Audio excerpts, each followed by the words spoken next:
And now Mark Zell is the head of the Republicans abroad in Israel. He told me just a short time ago that this is the surest sign yet that Trump will, in fact, move the embassy out of Tel Aviv. And he said the process of finding and securing a Jerusalem office will not be as difficult as many people think.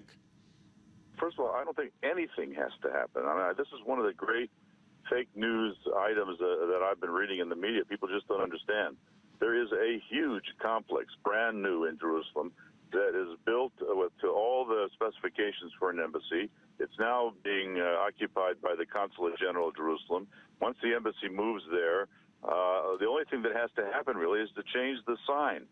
Donald Trump doesn't have to do anything. He doesn't have to make a decision. He just has to make no decision, not to exercise the waiver. Just that, then the American law will require the embassy to be moved to Jerusalem, change the sign, get rid of the Consulate General. They don't have to look for any land. They don't have to build a building. They don't have to rent a hotel. They've got it all ready to go. And apparently, the push to bring foreign embassies to Jerusalem is contagious. Today, British Member of Parliament and former Justice Secretary Michael Gove wrote an editorial calling for the United Kingdom to move its embassy to Jerusalem. We're joined now by I-24 News London correspondent Jonathan Sacerdoti, who is in London with more on analysis. Jonathan, what prompted Michael Gove's statement on this matter? Well, Jeff, Michael Gove's long been a friend of Israel and very pro-Israel in his speeches and writing about the state. But this is quite unusual from him in that no provocation as such. There's no real reason that he was writing this, particularly in today's edition of The Times, where he said that Britain has stopped the Queen from making an official visit to Israel in its entire history, despite Israel being a close ally. And he criticized the Foreign Office for doing that specifically, as well as saying that it is the only state that Britain does not locate its embassy in the capital of. He calls at the end of that article for the embassy to be moved, just as we've heard Trump did in his election campaign.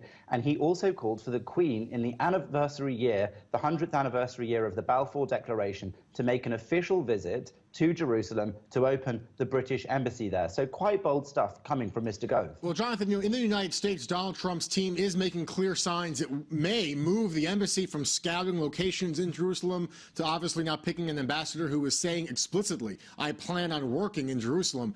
Is Britain making any similar preparations, or is Michael Gove just hoping to spur the process along? I can safely say absolutely not. Downing Street has not commented so far to me and have referred me to the Foreign Office. The Foreign Office are getting back to me on this statement. But Mr. Gove is, of course, not a cabinet member anymore. After his downfall from campaigning for Brexit and then so-called stabbing in the back of Boris Johnson in the leadership campaign for the Conservative Party, he has now slipped down in seniority in the Conservative Party. Nonetheless, he is an important figure, and this comment will show that there is some mainstream support for such a move. But it doesn't seem likely that either of the two things he's calling for are planned for the near future. All right, certainly still a very eye-opening editorial he wrote. Thank you, Jonathan, for joining us, our man in London. Thank you very much, and stay on top of this for us.